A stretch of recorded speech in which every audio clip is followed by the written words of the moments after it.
नमस्कार, मैं हूं आपके साथ अनुष्का और आप देख रहे हैं आज अभी तक। तुम ही तुम हो तो क्या तुम हो, हम ही हम हैं तो क्या हम हैं, ना तुम कम हो ना हम कम हैं। फिरोजिया या परमार, जी हाँ, लोकसभा 2024 का महासंग्राम का बिगुल बज चुका है। अब ये युद्ध समान युद्ध नहीं रह गया, ये युद्ध अब धर्म और अधर्म, न्याय और अन्याय, भ्रष्टाचार और भ्रष्टाचार मुक्त मुद्दों पर लड़ा जाएगा। सभी योद्धा अपनी जीत को लेकर आश्वस्त हैं और होना भी चाहिए। सभी योद्धा अपने अपने दांव कहें या दिव्यास्त्र का उपयोग भरपूर करेंगे। ये वो महायुद्ध है जो आज से पहले ना हुआ था और ना भविष्य में कभी होगा। रही बात हार और जीत की, तो वो युद्ध ही क्या जो एक पक्षीय हो। युद्ध का मजा तो तब है जब युद्ध के दोनों महारथी समान रूप से शक्ति संपन्न हो। मध्य प्रदेश में अब मोदी की गारंटी वाली मोहन सरकार है और निश्चित रूप से मोहन सरकार का लोकसभा चुनाव में 29 सीटों का परिणाम शानदार आएगा। रही बात उज्जैन आलोट संसदीय क्षेत्र की, तो ये मुकाबला एमपी के सभी मुकाबलों में सबसे दिलचस्प होने वाला है, क्योंकि उज्जैन आलोट के इस महासंग्राम के दोनों योद्धा पहली बार युद्ध में आमने सामने नहीं है, बल्कि पूर्व में भी दो हाथ कर चुके हैं, जिसमें जीत का सहरा तराना के वर्तमान विधायक महेश परमार ने तराना में ही विधानसभा चुनाव में बीजेपी के उज्जैन आलोट के वर्तमान सांसद अनिल फिरोजिया को शिकस्त दी थी। परंतु उस समय में और आज में बहुत बड़ा अंतर है, जिसके चलते अनिल फिरोजिया ने सांसद के तौर पर विकास कार्यों का लंबा ग्राफ बना दिया। अब महेश परमार इस ग्राफ को कैसे पार करते हैं, ये उनकी योग्यता पर निर्भर करता है। इस बात में कोई दो राय नहीं है कि दोनों योद्धाओं में यदि तुलना की जाए तो कोई किसी से कम नहीं है। महेश परमार की ग्राउंड फील्डिंग इतनी जबरदस्त है, भाजपा लहर के बावजूद तराना विधानसभा में लगातार कांग्रेस का परचम लहराया, ये सबसे विशेष बात है। उसके बाद उज्जैन महापौर चुनाव में भी बहुत ही कम वोटों के अंतर से हार हुई। शिक्षित, सरलता और आम जनता की सीधी पहुंच महेश का सबसे मजबूत पक्ष है। वहीं बात अनिल फिरोजिया की जाए तो राजनीति उनको विरासत में मिली, परंतु आज वर्तमान में सांसद के तौर पर एक सफल सांसद कहे जा सकते हैं। उज्जैन और तराना के विकास कार्यों को बड़ी तल्लीनता से पूरा किया, सरल है, सहज है, ग्राउंड फील्डिंग भी ठीक ठाक कर सकते हैं।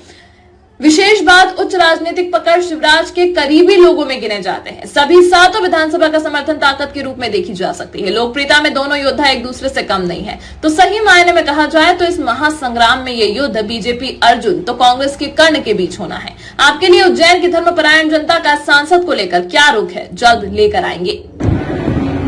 जय महाकाल।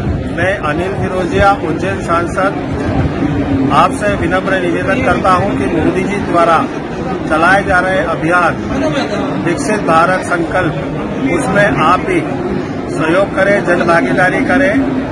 आने वाले 25 साल में भारत को विश्व की तीसरी शक्ति के रूप में हमको लेके जाना है। मोदी जी का आह्वान है कि मोदी जी चाहते हैं कि जन भागीदारी भी इसमें सम्मिलित हो। सब मोदी जी के कंधे से कंधा मिला के सहयोग करें, साथ चले, कदम ताल करें, ताकि आने वाले 25 साल में हम भारत को तीसरी शक्ति के रूप में विश्व में स्थापित कर सकें। ईमानदारी से सेवा की गांव गांव जाकर ये लोग मुझे बदलाव करते हैं, ये हिंदू मुसलमान की बात करते हैं। मैंने ईमानदारी से जवाब में बुलाया आया कि नहीं गया आप लोगों के बीच में, आप लोगों के बीच में रहा कि नहीं। ये लोग बदलाव करना चाहते हैं साथियों। मैंने पूरी ईमानदारी से सभा के परिवार की मैंने पूरी ईमानदारी से सेवा की है साथियों। मैंने हमेशा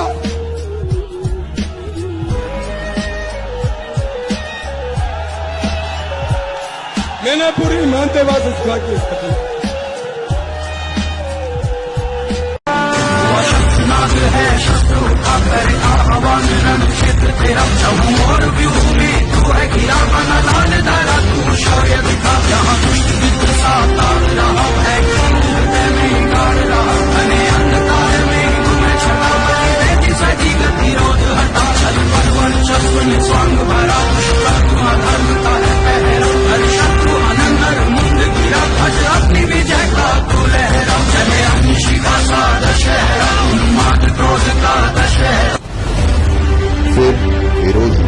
विजय इस बार 5 लाख पार। परमार जी के बारे में, हाँ ये बात सही है, उनके मन में बिल्कुल भी इतना सा भी घमंड नहीं है। आयो रे शुभ दिन आयो रे,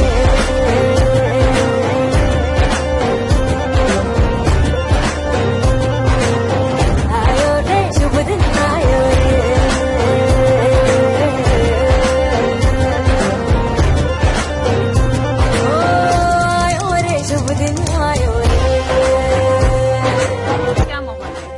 क्या पक्का माहौल है महेश? आप सभी स्टूडेंट्स को जानकारी के लिए बता दूं कि आईबीएस कोचिंग इंस्टीट्यूट उज्जैन में रेलवे एग्जाम की संपूर्ण तैयारी के लिए न्यू क्लासेस प्रारंभ हो चुकी है, जिसमें आपको मैथ्स, रीजनिंग, जनरल साइंस और जनरल अवेयरनेस की रेगुलर क्लासेस मिलेगी।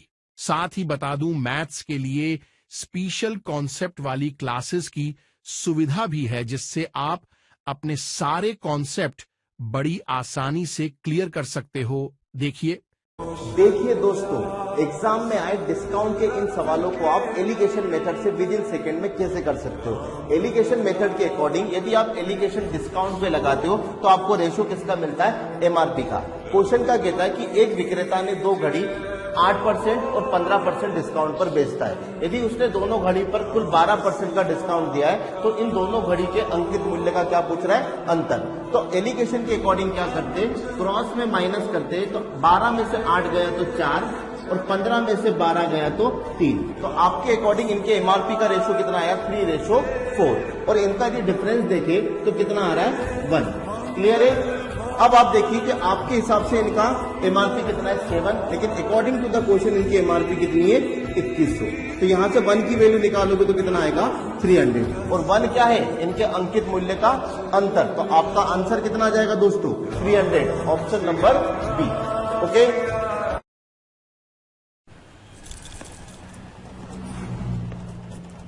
लास्ट टाइम जब देखा था तो तेरी गोद में लैपटॉप था। कॉलेज में टॉन्ट मारना सिखाया गया।